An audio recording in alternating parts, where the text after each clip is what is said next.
Hear ye, hear ye. It is week one approaching.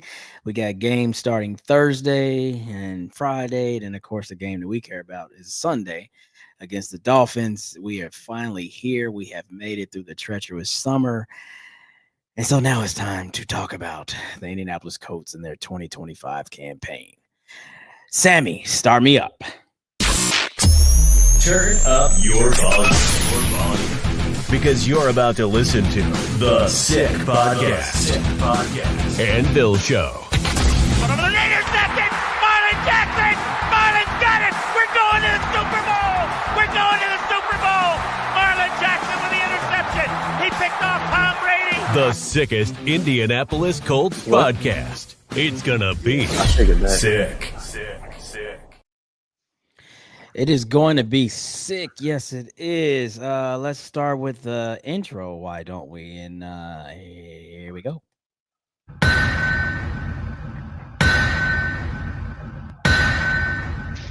That is the official sound of the anvil, and we are live. And we will begin with our sponsor, Chris. All right. Yep. And so with that being said, game on. Week one starts now, Colts fans. I know we've been waiting to hear that, but we're here. And every touchdown brings you closer to a payout. So with that being said, with DraftKings Sportsbook, an official sports betting sponsor of the NFL, this isn't just football. It's first touchdown fireworks, anytime touchdown rushes, and live bets that ride every momentum shift. At DraftKings, every play is your next shot to win. I mean, this week, I don't know what the odds are this week, but I mean, whatever they're saying, I believe the last time that I checked, it's just like I think Colts were favored minus 150 to win. Last time I checked, Don't like might it. have changed since then. Yeah, okay, you don't like it, but you know what? If you do like it, guess what? New customers, this one's for you. Bet just $5 and you get $300. Mind you, that's up from before. I believe before it was what, 200? Now it's up to $300 in bonus bets instantly. Plus, grab over $200 of NFL Sunday ticket from YouTube and YouTube TV. If one of y'all can get that for me, that would be amazing because I would love to get see Sunday ticket promos. I'd appreciate y'all. Just hit me up on Twitter at TJ Colts fan. Love y'all. Your season starts now. Download the DraftKings Sportsbook app and use code 6sports, SICKSPORTS. That's code 6sports to get $300 in bonus bets instantly when you place your first bet of $5 or more, plus over $200 off NFL Sunday ticket from YouTube and YouTube TV in sponsorship with DraftKings. The crown is yours. Gambling problem? Call 1-800-GAMBLER. In New York, call 877-8-HOPE-NY or text HOPE-NY 467-369. In Connecticut, help is available for problem gambling. Call 888-789-7777 or visit ccpg.org. Please play responsibly. On behalf of Boot Hill Casino and Resort in Kansas, 21 and over. Age and eligibility varies by jurisdiction. Void in Ontario. Bonus bets expire 7 days after issuance. For additional terms and responsible gaming resources, see dkng.co/audio. That never gets old. That is super dope. Who would think that we would have a sponsor like DraftKings? And I'm going to call you guys out right now. Let me start with if you ass bet, you better use DraftKings. Use our code 6sports. Stop playing with us. Use the code. And I know that y'all bet. I know who you are. If you're watching, you're probably somebody I'm talking to because all of y'all always talking about lines. But anyway, anyhow. Moving on. We are down one tonight. What's up, Teresa? I seen Becca say, hey, Kevin, what's good? Tell a friend, Chris, what's good? Share everywhere. Twitter, Facebook, Instagram, YouTube, wherever you're watching. Share, tell a friend, come around. Let's talk Colts football. Yeah, we're down one. Shout out to Pat. Pat has been a busy little bee, if you will, because we have some issues. Crazy. Yeah, we had some issues with the RV, but Pat is always Johnny on the spot. Know somebody that knew somebody that knew somebody, got the RV up and running. So please don't fret. We will be out there in the parking lot in front of Lucas Oil this weekend, this Sunday, for the official week one tailgate. Can't wait. Shout out to Acosta too. He will be rolling around like a guy named Charles Xavier because he wants to play sports like he was still, I don't know, a teenager, and now he's missing a leg or something. I don't know. But anywho, All the family will be out there. That reminded me of that one. I think the Ravens lineman last season that got the interception, and then randomly while running it back, he like took a knee and then did a spin. I could see Acosta doing that. Yeah, he's gonna be on his Charles Xavier type shit. You're making it too, right? Oh, absolutely. I will be out there this Sunday. Okay, so we're gonna have the entire thing. I'm flying in from Texas. He's driving over from Kansas City. Mm-hmm. Yeah, we're gonna have full podcast, full show. We're gonna do our live, pregame show. So that'll be dope to have a crew on set and do that. Yeah, it's gonna be all things great, but I guess we should talk about a football game before we talk about all the events that go with said football game. So There's a football game. There's the Indianapolis Colts and the Miami Dolphins. And I guess we should talk about what are our feelings before we get to score predictions at the end of the night and all that other stuff. Let's just go down the line. Let's break down things where we're better than them, where they may be better than us, what we think may or may not happen, the whole thing. So let's just kick it off. Who's the better team, Dolphins or us? Drop Step, what's good, my dog? What's going on, Drop Step? Better team. You know what? And this is going to sound like a homer thing to say, but I think we have the overall better team. Okay, all right, good. I was waiting on you to, potentially say something crazy. Yes, we are the better team. We are the better team. I'm not even going to sugarcoat that. It's not even about, well, they don't have this guy, I don't have that guy. I think just on paper, no matter who shows up, a Shane or whatever, he's not better than Jonathan Taylor. Yes, they do have some pluses for them. Tyreek and Waddle, they are dangerous, but I think we have the better team in this game here. And so since we're only focusing on this game here, I think I'm going to just get right into it. Keys to victory. You have to be able to dominate. Where do you dominate? In the trenches. What does that mean? Give the damn ball to Jonathan Taylor. I don't care that we have that quarterback, which we won't mention his name, and he might be more consistent and he might keep us on schedule and move the chains and this, that, and the other. We're going to go back to the Quentin Nelson special, RTDB, run the damn ball. Yeah. Right. Jonathan Taylor, I don't know if you're the type of guy that feeds off of, animosity or a little bit of hate coming your way. But look here, bro, you ran for 1,400 last year. You didn't even make the top 100. Okay. You ran for 14 touchdowns. You know what I mean? And they still gave you no respect on the top 100. The top 100 players and somebody that has been as consistent as you when healthy and as dominant as you when healthy, they didn't even think to put you on the top 100. I hope that pisses you off. Yeah, absolutely. What's up, Brian? I hope that pisses you off, and I hope you get active starting on Sunday and go ahead and run for, come out and give me 130. Give me 130 and 2 tugs. Let's just get crazy. That's my thought. We have to dominate the trenches. So I'll start with there. What are your keys to victory there, Chris? Shane sticking to the run. I think the O-line. I'm not going to say it got worse, but I think now you're looking at an O-line that's better suited for, I'm going to say, maybe a faster pace. It's better suited for a run game as opposed to how it was before, where you knew that it was going to be a lot of passing. So I think if we look at who you have on the line, right? Because Ryman, I think he can do both well. I think he's better in the pass than he is in the run. But I think your key to victory in that is going to be Quentin Nelson. Quentin Nelson has always, from his rookie season all the way until now, he's been a guy that for a fact is a mauler. Sure, he can pass block, but you know that if he gets out there and he run blocks, you set up some zone running for him. You even set up possibly like halfback stretch. You set anything up for him that requires him to pull and then basically just go ahead and shift over and be that lead blocker. He is going to come through there like a woolly mammoth, and he's going to run somebody over. And I think what I would like for Shane to do is I would like for Shane to get the run going early and not go away from it. And also you have, listen, he said some really good things about Jonathan Taylor. He says, the team, like as an offense, to sum it up, he said as an offense, we go as JT goes. Fantastic. I don't ever want to see that man sitting out in the fourth quarter ever again. I don't ever want to see him sitting out if he's healthy, because at the end of it all, if you say that we go as he goes and he's not in, then you're officially conceding the game. Like there's no way that you believe that and you sit him out at any time because you know the game changer that Jonathan Taylor is. You know if you take him out and you put him back in, you know that you're automatically set up potentially for a home run threat on the ground.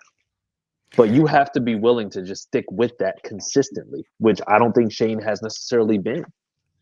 Yeah, I'm gonna throw a little bit of wood on that fire too, because honestly, what we can't do is fall into the trap of being too cute. We've heard that from analysts, we've heard that from fans when it comes to Shane Steichen and his play calling, and how sometimes he's like overthinking things, trying to be too sophisticated. Like, look, man, if you guys are doubling down on that quarterback, which we are going to try to not say his name tonight, and you know that this season is about W's, then damn it, get the W's. Because you said in your opening year, and I quote, we're going to pass to score, run to win. Key emphasis on run and winning.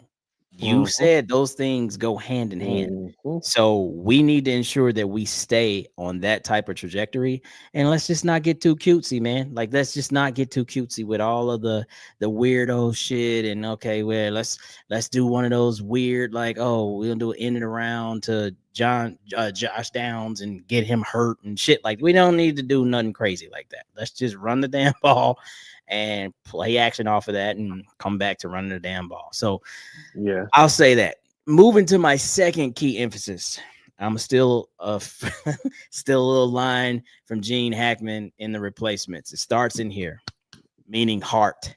This team got to play with some damn heart. And the way that we get that, I think it starts on the defensive side of the ball. This defense has been the absolute pit of this team for years. It's been abysmal. It's been abysmal. And it's time to stand up. No matter how many players we have individually that we can say, hey, this person has great accolades, great stats, he's a character guy. None of that has consistently formed into a unit that says this is a good defensive unit. We got a brand new DC with some brand new ideas. We got brand new players that have proven backgrounds. It's time to put that shit together, because if this team can really, really lean on the defense, the offense not trying to, absolve them of any struggles they may have, but this team will have more confidence because they'll believe in what that side of the ball can do. And we have yet to ever really, in my entire life, hang our hat on the defensive side of the ball when it comes to Indianapolis Colts football, like ever. So like ever, right? Like it's time for a change. And if we're talking about hardworking, blue collar type, physicality, the heartland, it's time to show up and do that shit. We've been way too finesse for too many years. It's time to play hard-nosed defense. That's where I want to see. Yeah. It starts with heart, bro. Starts with heart. So those captains got to get active. Yeah, and to double down, especially when it comes to defense, the one thing that we know is that if you have a defense that is able to put you in a position where you're frequently getting stops or even turning the ball over and you're running the ball, that means that you're chewing clock. What we dealt with a lot last year was the fact that we didn't chew clock in a lot of those games. It was 3 and outs where passing was much more prevalent. And we know that when you pass, you go incompletions, you pass, it goes out of bounds, but you're still not getting first downs. Now you've officially stopped the clock. We had drives where, because of the time, we literally had drives that maybe were about a minute, 2 minutes, only because of the fact that we were not doing as efficient. Now, mind you, it could have been because of quarterback play. We're not going to say who, but it could have been because of quarterback play. But it also was just because of the fact that when we had those moments when we weren't going to the run, you stop running, incompletion, stop the clock. Of course, interception, stop the clock and give the clock back to the other team. But more often than not, we're stopping the clock and then we're not running. So that means that you're taking nothing off. And then teams like what Texans did, teams like what the Packers did in those first 2 games, they ran the ball consistently and repeatedly. And because they ran the ball consistently and repeatedly and stayed in bounds, they killed the clock to the point where you now are putting your quarterback in a position where your quarterback now has to work to get back those yards, get back those points. and potentially score so that the game doesn't get too out of control. And we weren't able to do that. So if the defense can get stops consistently, if Shane Steichen says what he says in terms of the offense going through JT, you're running the ball, we control clock, and then now you have the defense who will be able to put pressure on the quarterback on the other side of the ball. Yeah. So now, like I said, it doesn't look anything like what it looked like previously. Now you have a team that is in a much better position to be more efficient, and there's not going to be as much pressure on any quarterback to go and do anything because now you've executed the plan that you said you were going to do all along. Listen, man. This is the last piece of thought on this whole thing. We're the only team that hasn't won in week 1 in more than a decade. Fuck it, I said it. We haven't won in week 1 since 2013. Yeah. Why has that been? I don't even want to discuss it. We've even tied. How you doing, Kim? We've even tied and yet not won on during that stretch. And so the other thing that I need to see, I said we need to run the ball. Okay, we need to not be cutesy. We need to have heart on defense. Yeah. But we got to have an absolute elite mindset of getting to the finish line, because this team's other Achilles heel outside of the sorry ass defense over the last couple of years has been we cannot finish. And sometimes that's on both sides of the ball. We cannot finish. And so, yeah, you could talk about, oh, it's the NFL and it's always going to be a close game and all that. Well, these other teams are figuring out how to win. These other teams are closing the deal. It's been a long time since we can confidently watch a Colts game and be like, oh, yeah, we got this one in the bag. I have literally, like, I'm not a nail biter, but if I was a nail biter, I would be all nubs, bro, because for the last 4 to 5 years, like, there's not a game where you can watch the Colts and be like, oh, okay, yeah, I'm doing something else in the background. Great play. Like, yeah, you know, we're doing, like, no, you got to be on the edge of your seat, heart beating through your chest. It's time to have an elite mindset. Go out there and close the fucking game out. Like, don't have the Dolphins hanging around to the end of the game, and then we got to make some miracle play to even win, or a miracle play happens against us and we lose. Like, get in there and get the damn job done. Let's win by 10 points if we can, or greater. Like, go in there and show that you are the better squad. And sometimes that's going to be a player that's going to initiate something. Like, we got to have someone's got to initiate something. Maybe it's Mooney. Mooney likes to chat a little bit. Maybe it's AD. If AD gets going, he's catching passes. We've seen in camp, he likes to. We need a guy that's going to set the tone for the team and not just lead by the ABCs of character. Like, I'm done with that shit. I need a dog.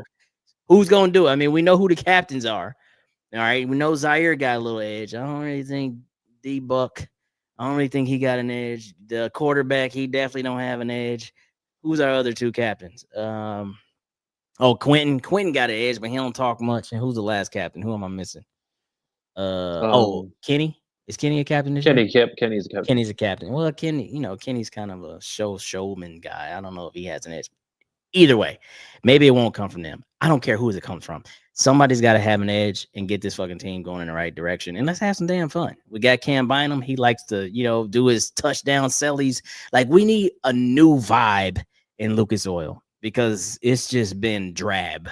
And so it's time to, have an elite mindset, close the job, and bring new energy. I'll say that to wrap it up. Bring new energy. So that's what I like to see. Bring new energy.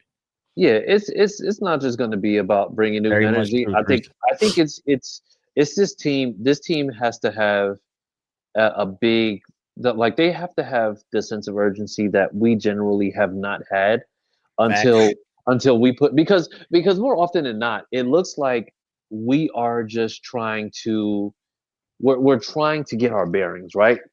And I don't want this team to be a team that only responds when it seems like our proverbial back is up against the wall. Like, I want this team to treat everything every week like their back's up against the wall, because honestly, it's just like the way that you respond in a game is not going to be solely based on, well, they're going to have to tell me exactly what, they're going to have to tell me what they need, they're going to have to show. The Dolphins offense is going to have to show me what I need to do in order for me to go ahead and know next series what I'm going to do on defense. No, it's like immediately the thought process should always be that no matter where you start off on offense or defense, is to get a touchdown. It's on defense, force that turnover to potentially get a touchdown. That means everybody doing exactly what they need to do. Like, I know Tyreek is a beast, but I know that there's also been games where he's just been phased out, and then you have to have other guys just kind of do what they need to do. And like I said, I think Tua is better than what people are giving them credit for. But I think Tua absolutely is better than what we're giving him credit for. But also, you can make Tua do some boneheaded things. Facts. And I think that the Colts on script over the last couple of years have given these quarterbacks too much confidence. Lou Anarumo needs to be very aware of that and don't give them anything, no kind of niches. I don't care about some of the same players are still here. Last time we played the Dolphins and that, of course, you might have those things. But whatever they watched on film from the last time they were here and every other team from the last time they played us needs to absolutely not know what we're doing this year because none of that shit should matter. So a lot is riding on what Lou is going to do out there because Tua will make mistakes, hit his ass early and often. Yeah. And make sure you're being physical and aggressive everywhere on the field. No easy shit, no bailout shit, no basic, oh yeah, I don't even have to change my play because I know they're falling back into a cover 3. There's the open guy. Like all that shit is dead. I need scheme. I need new fucking like alignments. I need this guy's coming. No, he's not. That guy's coming. Oh, well, I don't know. Timeout. I need to see that type of shit on our defensive side. So my bad. I didn't mean to cut you off. But yeah, like he will make bonehead mistakes. But if you look at any tape from Colts football over the last 3 years, why even watch it? Like, because you already know everything's open. Yeah, like, yeah, exactly. Literally everything's open. And I think this is also a year to do the uncharacteristic things that you've seen previously, because I mean, if we're being honest, that there's multiple receiving threats out there, and I think the thing that you're looking at, especially when it comes down to this specific Dolphins team, is that our wide receivers outmatch their cornerbacks by a mile. Yeah, and that's something that I'm sure they have to game plan for, because right now, I mean, you could say their best cornerback is a guy that we cut, and that's Juju Brents. Oh shit, yeah, they did scoop Juju. Yeah, and so the thing for me is that if you're looking at what you're going to potentially do as a team, knowing that these guys that they have, like, mind you, Juju, he's familiar with Shane, but also at the same time, he hasn't had a lot of play time. So for him, it's just like, yeah, you may know some of our guys, but I don't know if you've ever truly went up against like a AD Mitchell, or if you're prepared for like an Alec Pierce or anything like that. You may know some things, but now you also have Tyler Warren in the mix. And I think I don't think he practiced at all against one of our quarterbacks this offseason. I don't really buy into that shit either. Like, what are they in? What are they doing? Like that's always cap. Yeah, like, I don't really think that matters. Yeah, so for me, I think that's the reason why I'm looking at what the game plan could be. And I think, to me, it's like you're going to ask the Dolphins to pick their poison. You're going to say, okay, we're going to guard their cornerbacks and then hope that we stop the run. Or you're going to say, we're going to focus on stopping the run and then we're going to make them throw. And that's what you're going to see with this team, because like I said, I don't see anything on that defense that even gives me a cause for concern right now. And it's not looking over them, because I think their offense will still be high-powered enough to be able to do things, but that's once again going to be dependent on the trenches more so than anything else. Because once you can stop him in the trenches, I think you're going to be able to slow Tua down. He's still very accurate. Still, it's going to be a quick passing game. I think we're going to see a lot of slants, screens, a lot of that stuff that's going to make sure that makes up for the lack of protection. Yeah, I think you're going to see this team is going to. I think this team is going to be much more aggressive, and I don't think that Lou's going to let anybody get an inch when it comes down to how he's going to scheme everything up. I'm with that, man, and I think that's a great transition, because now let's transition to the unofficial depth chart. And I'm just going to read it down. On offense, WR1, Michael Pittman Jr., Bernard Raymond, Quinn Nelson, Bortolini, Gonzalez, Braden Smith. Starting line, tight end is Tyler Warren. Slot, Josh Downs. WR2, Alec Pierce. QB is number 17. Running back, Jonathan Taylor. On defense, Kwity Paye, DE1. Let's see, DeForest Buckner, Grover Stewart, Latu, DE2. You got the Will, Joe Bocci, middle linebacker, Zaire Franklin. Of course, we run a 4-2-5. So cornerback 1, Mooney, free safety Cam Bynum, strong safety Nick Cross, nickel Kenny Moe, and CB2 straight off the streets, Xavier Howard.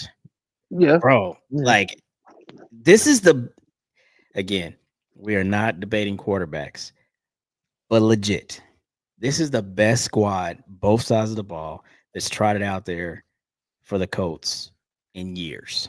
100%. So effectively, even though the QB is said to make things go, this QB or the other QB, in all actuality, could have mistakes, and this team is still good enough to be more.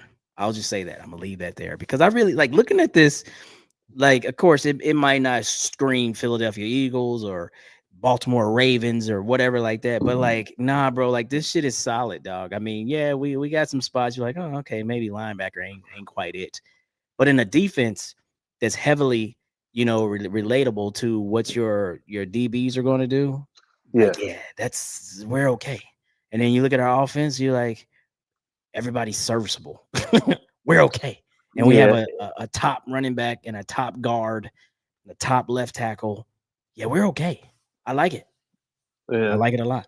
Yeah, I think the one thing that you're looking at, especially when you're looking at the offense, is you are seeing that, especially when it comes down to wide receiver. Like right now, it's Pittman, it's Pierce, and then I'm assuming that Downs is going to be your guy on the slot.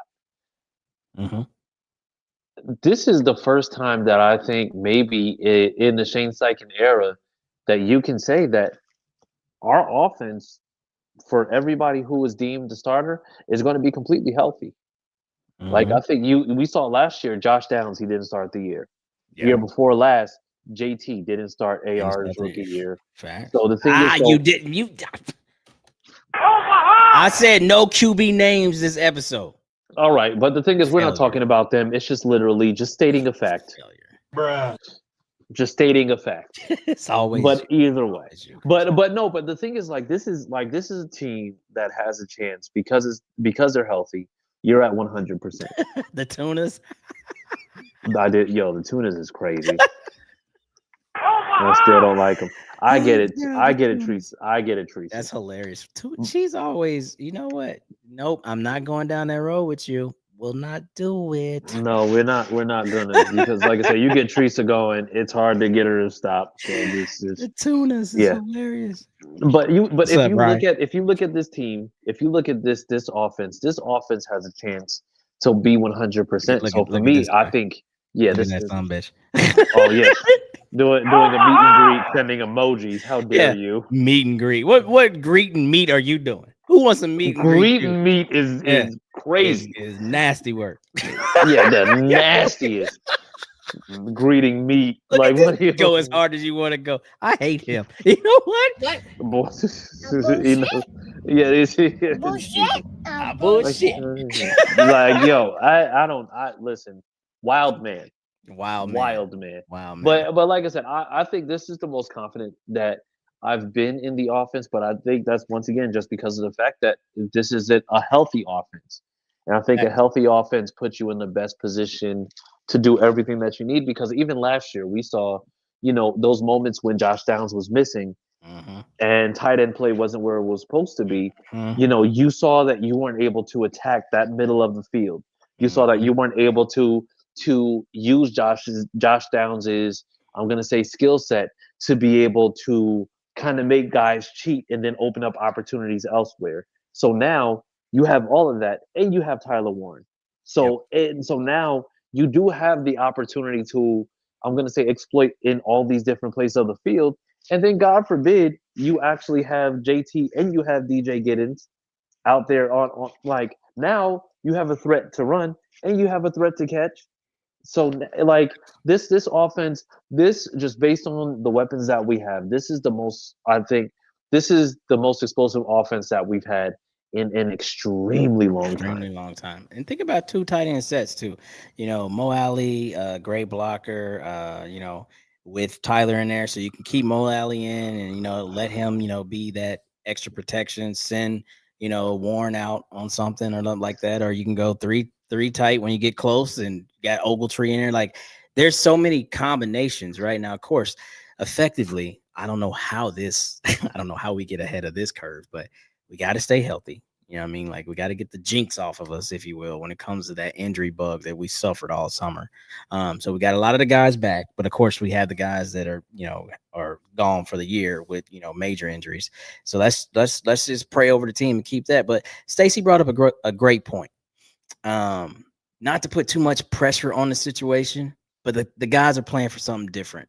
You know what I mean? Like Edgerrin James' tribute to the season to get it kicked off is really the truth. Like we no longer have the owner, you no longer have the boss. And of course, this game is going to be monumental because it's an opening game and it's a tribute to him, and you want to get this W. So I hope that doesn't, keep us playing in a sense that we're tight and we're not doing things the right way, and silly penalties and shit like that because we're trying to win so bad. But I feel like if we can get this proverbial monkey off our back, which is fucking 13 years of not winning on opening day, this season is set off onto the right track. We don't need to think about week 2 in the Broncos. We need to focus here. So let's just go ahead and get this W with a better team. Let's just make it happen, right? And then we go from there. But another transition, because there's no way, though it's old news now, we were not going to talk about this. We have to strike back to last week and talk about the presser that was the Chris Ballard presser. I mean, look, it happened after we had our show. I think it was last Thursday, right? Something like that. Is that what it was? Yeah. Wednesday or Thursday last week. So we had already shot our show for the week, so we didn't get to really talk about it. But there were some memorable moments. I would say I don't remember CB being so defensive. Like he's always kind of like, I'm not gonna quite give you what you want when it comes to the questioning. But I mean, he took shots at people that I was very, very much aware of because I was locked in. I was like, damn, he basically told Stephen Holder, like, you ain't listening to shit I'm saying. Like, so open your damn ears. He basically told Romeo the Kid, who was asking the most inquisitive questions, like really trying to get him, to back himself in a corner and say this or say that, however you want to look at it. But he basically told him too, like, I already know what you're going to say, and I know how you're going to ask it. And no matter how many times you ask it, you're not going to get what you said. I said what I said. So in a lot of ways, CB was like, look, I'm putting boys in their place. And I got to say, for all the things that are both good and bad when it comes to his love-hate relationship, this was kind of uncharacteristic to see. And I kind of like it because it's kind of uncharacteristic to see how he's been moving in free agency. And despite having 9 years of not having a great, record for doing things in free agency and whatnot, he's changing his tune. I'm not, clamoring that he'll have his job or nothing like that. But I'm saying, like, for right now, this ain't the Chris Ballard we know. Now, we definitely won't say you love, because a lot of people don't love him and a lot of people do. But how do you feel about the presser? Because I was very much surprised to see him actually kind of clapping back. I was very happy about it because I think for the first time in Chris Ballard's tenure as the Colts GM, we saw him rattled.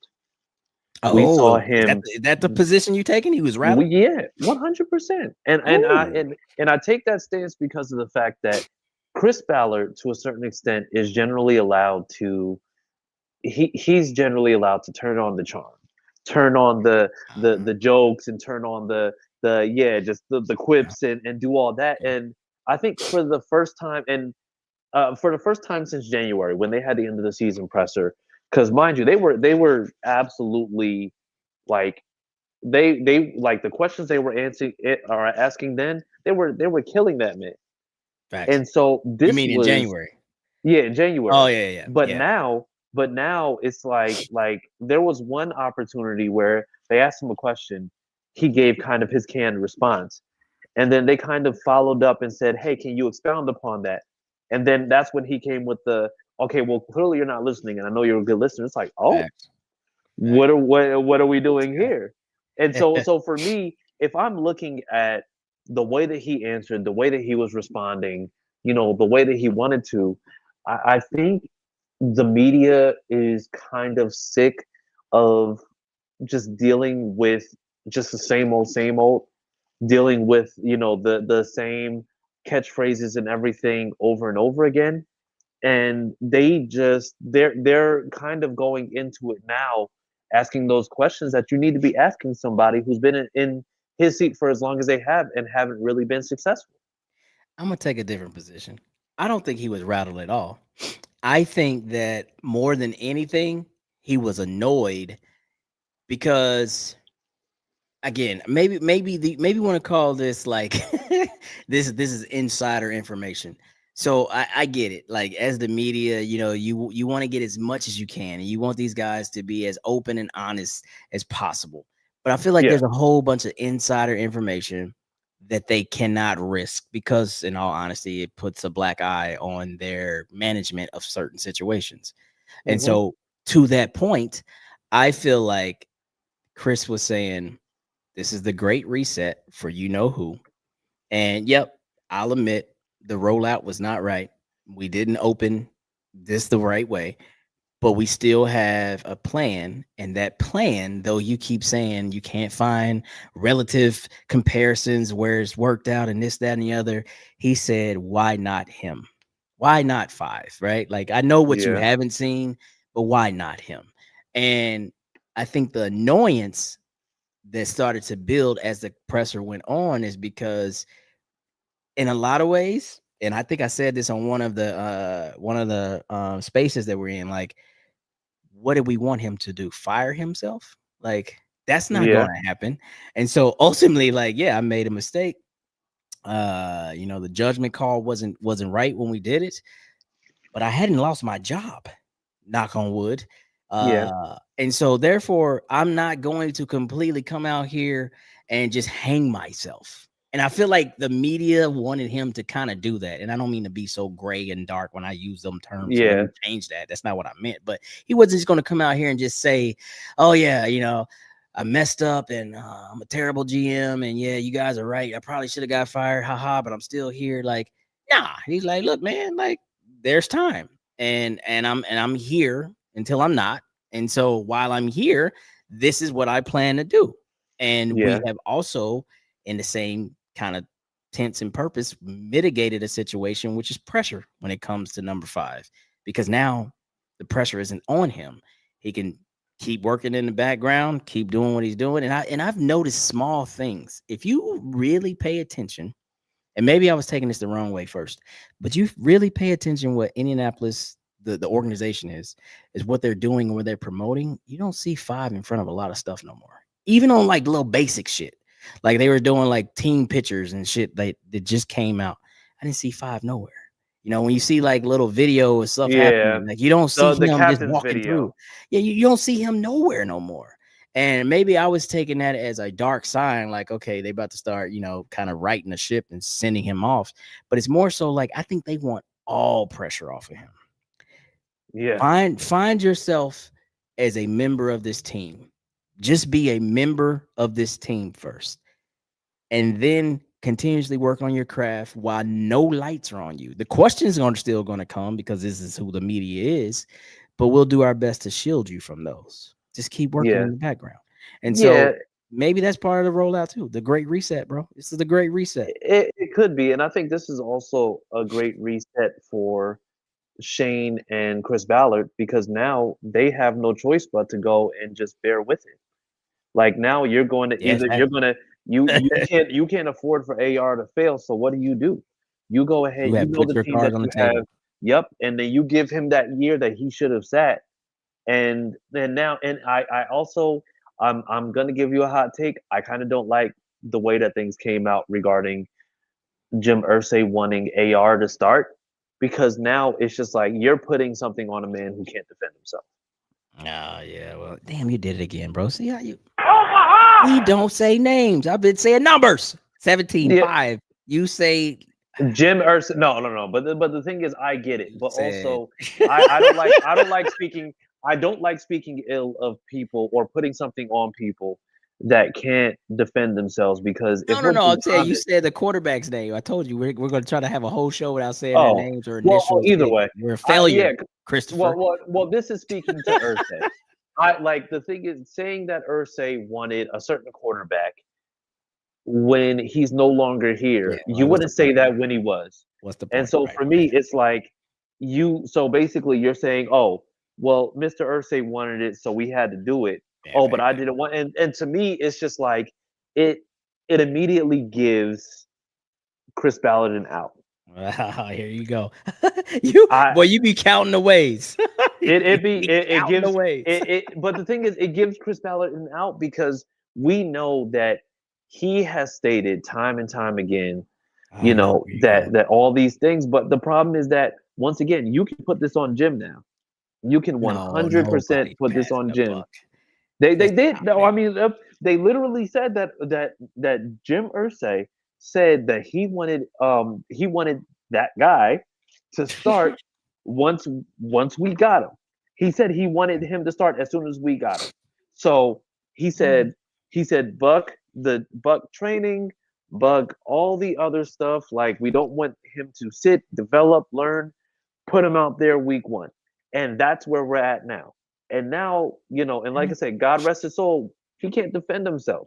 So now that decision is solely on him, and everybody else has the opportunity to now just be able to say, oh, well, you know what? Now we're going to do it right. And to me, it's just like, But it's we're not messed gonna up. lie on the boss though.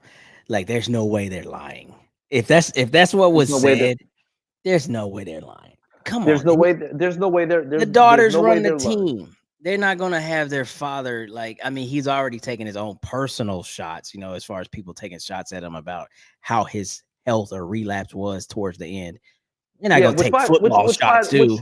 By the way, I need to put this out there because I can't remember who put it out there before. Like, I think it was, who was it? Oh, I think it was Indy Star or something like that. Yeah, I don't know. Or I think it might have been like Greg Doyle, but whoever put it out there, your mom does nasty things on the weekend. Oh my God.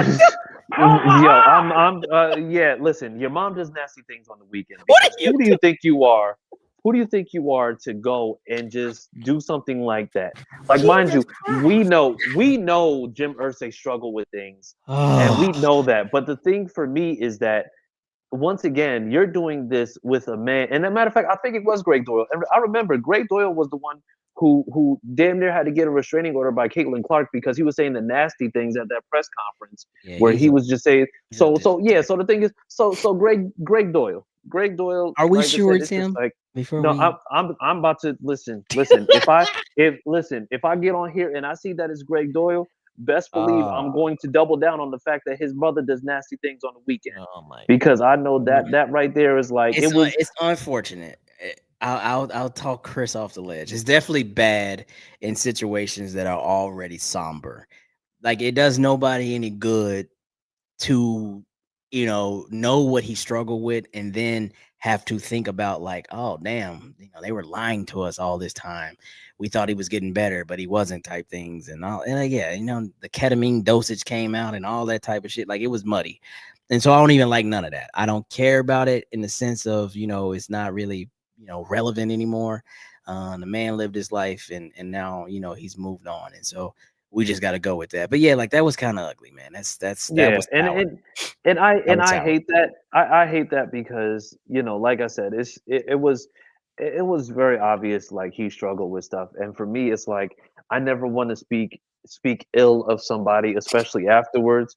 And, it's just like, it's the things for the clicks, it's things for the engagement. And Teresa says, yes, it was Indy Star and it was disrespectful. So yes, it was. It's like, it's nasty. And for me, it's like, once they pass, they go like they pass. But the thing is to sit there and you're going to dig deep again. Like for me, if I own the team and anything happens, I'm just like, Greg Doyle is getting banned from everything. Well, matter of fact, I'm banning the Indy Star for even putting out any nonsense like that, just so that they understand, like, you're not going to mess with us, and you're not going to mess with, the family or anything. Because right now it's just like these girls are probably still in the grieving period, and they gotta deal with this stuff. And it's not like they didn't know about the stuff their dad struggled with before, but now you're kind of rehashing this stuff, and you're dealing with this knowing that it's just like they just literally had to work with what they had to work with on a day-to-day basis. And which now is you're terrible rehashing because that. It's just like it's shit. The Indy Star is the actual, like news outlet in the city. Like that's the paper. So yeah, like Yeah. you would want them to have just a little bit more class than that. Like why would you even, what I mean? Like that's not breaking news, if you will, because again, Jim has his own storied past that they have already Hmm. covered several different ways. So that was not helpful. And I don't know who runs, certain parts of the paper or whatever. I just don't see how that was a good look for them as a, media source, and them also being connected to the city and the team. Like, why even talk about that? But that's neither here nor there. We'll leave that where it lays. And you know Yeah. so let's move on to score predictions, because that's the fun part of this season, when we get to talk about score predictions each week.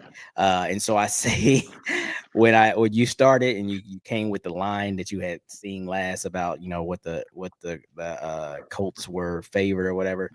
You know how I am. It's a little bit superstition. I don't like to read that type of stuff because I have had this success when I pick against a team. Like, really, I'm not picking against them, but I pick against them. We were winning, and then that kind of fell on a dead sword last year, so that didn't work. So now we got to Yeah. get back to just calling it like it is. So I'll start with you, Chris. What you got? Well, score prediction. Um. So I think we can. I want to say I believe that we can absolutely get out there early and just get the pace going. I think we might have times where just maybe struggle a little bit. I want to say I see us taking this one. I want to say 24-21. You still like that? Like, this is for the boss, man. This is for the boss. I feel like we're gonna get a little jiggy with it out here, bro. I'm going 31-17. I think you're gonna see some 31-17. fireworks, man. I mean, like, this team, and this is something else I wanted to say.